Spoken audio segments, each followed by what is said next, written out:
Hey guys, welcome back to Supposedly Fun. I'm Greg. Now, yesterday I said that I was going to be here today with my reading wrap-up for January, and then I realized this morning that there are 2 days left in January, and I almost did it anyway, but there's another book that I might finish in time to make the cutoff, so instead, I figured I would do a review roundup for Esi Edugyan, and specifically talk about her book Half-Blood Blues, which was a finalist for the Man Booker Prize in 2011.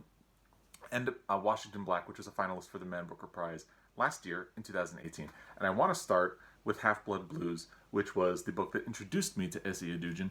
And I love this book. I really do love this book. I don't think enough people have read this book. Or frequently when I talk about this book, nobody knows about it. Even last year when Washington Black came out and was getting great reviews and ending up on a lot of best of lists, every time I mentioned this book, people didn't really know about it. I'm planning a video about books that I think people should discover, and I'm going to include this book on it because it's just something that I feel like people don't talk about enough. I really enjoyed it. My elevator pitch for this book is that it's Amadeus meets Cabaret with a dash of atonement.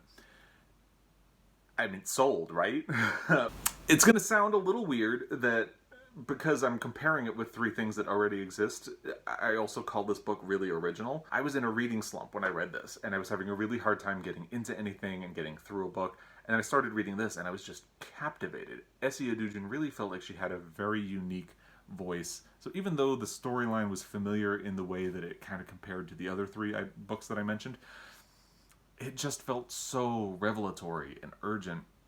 She writes with this somberness and despair and a little bit of a bitterness and an anger that I was so captivated by. It really it got me out of my slump and had me powering through a lot of other books. At the same time, I actually started slowing down toward the end because I was trying to savor it as much as possible. Plot-wise, this book is about, it's told through the story of Sid Griffiths in two different timelines, one in the present day and one back in the lead up to World War II. We open closer to the present, where Sid Griffiths is going to Berlin. They're doing there's a documentary about Hieronymus or Hero Falk, is it? Yeah. Yes, it's Hieronymus Falk, but he's called Hero. So it's a documentary about him. Hero was a music prodigy. He arrived in the jazz scene in Berlin, where a lot of African Americans were located because they couldn't really get into the music world in the United States. They were being kept down, so they went to Europe, and Germany had a burgeoning jazz scene, so they ended up there. So Hero is making the rounds, but as we find out in the opening chapter, this is not a spoiler, he's arrested by Nazis after Nazis invade Paris and is never seen again. Again, that's not a spoiler. It's something that we hear in the first chapter. So then the book goes back and forth with Sid Griffiths in the present day, and then Sid Griffiths in Berlin when he's part of a band called the Hot Time Swingers.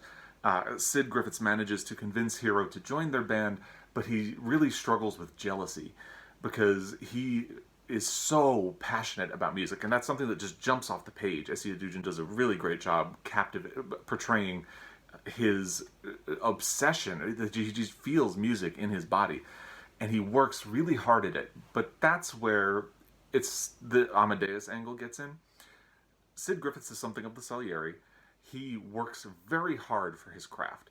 And then you have Hero, who is this really brash, just amazingly talented guy. Music just flows out of him, and whatever he does, people love it. And that tension between Sid Griffiths and Hero drives the book. And of course there is a woman who gets in the mix and causes a bit of a love triangle. Her name is Delilah. She's a jazz musician, a jazz singer. And she's the one who gets them to Paris, which is supposed to be their saving grace, but ends up being their downfall. I can't recommend this book enough. It's just beautiful. It's really well done. I love it so much, and I think you will love it too. So that is Half-Blood Blues. Given how much I love Half-Blood Blues, you understand how much I was anticipating Washington Black. When I heard that it was coming, I was like planning how I was going to get a copy as soon as possible, and I managed to score an advanced digital copy that was going to be temporary for reviewing purposes. I was so excited, and given the fact that I'm only reviewing it now, in January, you can probably guess how that whole experience went. Basically, by the time the digital advanced copy was expiring, I was just about barely halfway through the book, so I had to let it go. And I was having a really hard time getting into it, and I couldn't really put a finger on why. So I did the same thing that I did when I told you about the troubles that I had reading the book The Female Persuasion by Meg Wolitzer. I put myself on a wait list for the audio version because I figured the audio would help me power through the book and get through it. And unlike Female Persuasion, it worked with Washington Black. The audio version came available in January, and I read it. There were parts where I thought that the narrator overdid it a bit, if I'm being honest, but it really got me into the book and helped me get from beginning to end this time around. My experience with the audiobook also kind of helped point me in the direction of why I was having such a hard time getting into this book, which is that it reminded me a lot of Colson Whitehead's The Underground Railroad. Very much. To me, they're very similar, and it felt like I had already read Washington Black in a lot of ways. You might be arguing about that, but go with me, because if you think about it, both books are deep dives into race and slavery in the Civil War era with elements of the fantastical.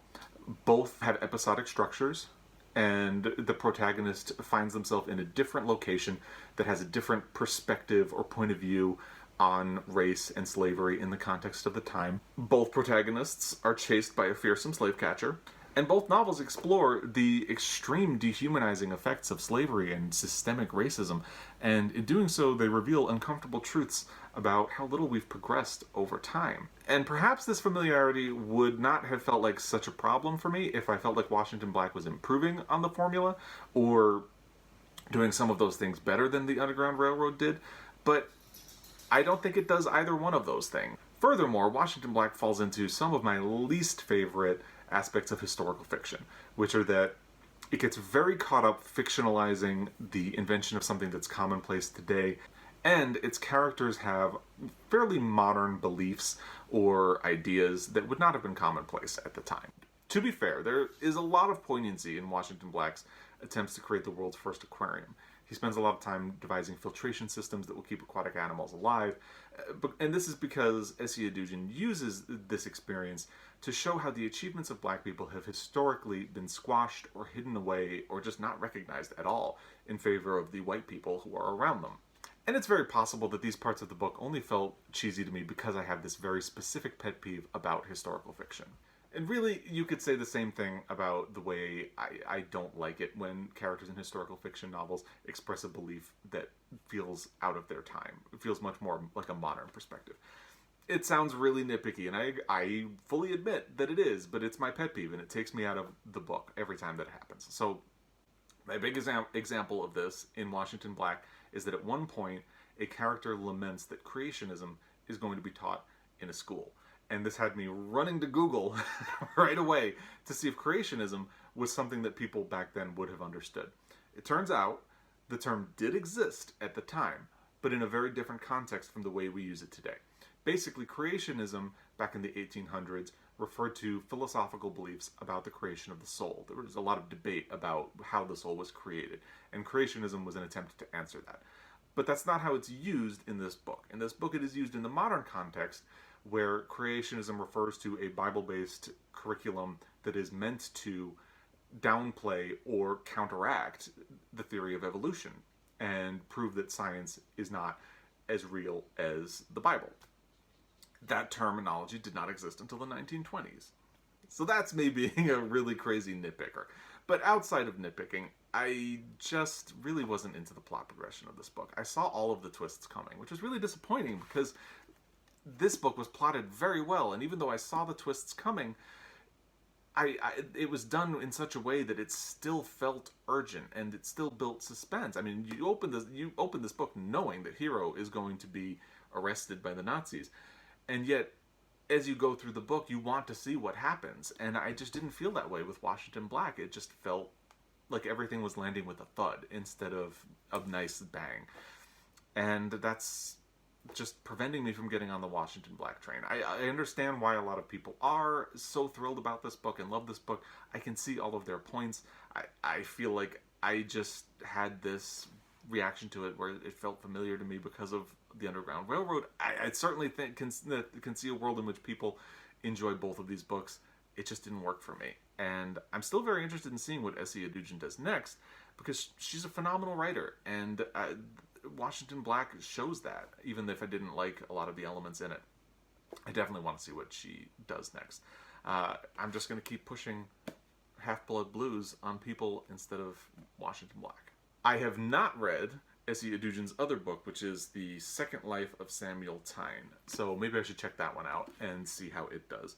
But anyway, that's it for Esi Edugyan right now. Maybe I'll do her other book at some point. I will definitely be back again tomorrow with more reviews. If you'd like to see those, make sure you are subscribed. And until then, happy reading. Thanks again for watching this video. If you liked what you saw, please be sure to subscribe or check out some more of my videos. Leave some comments. Did you agree with me about Washington Black and Half-Blood Blues? Please let me know. If you think I'm crazy about Washington Black, I would love to hear your opinion. I know I'm kind of crazy, but there it is. So until next time, thank you.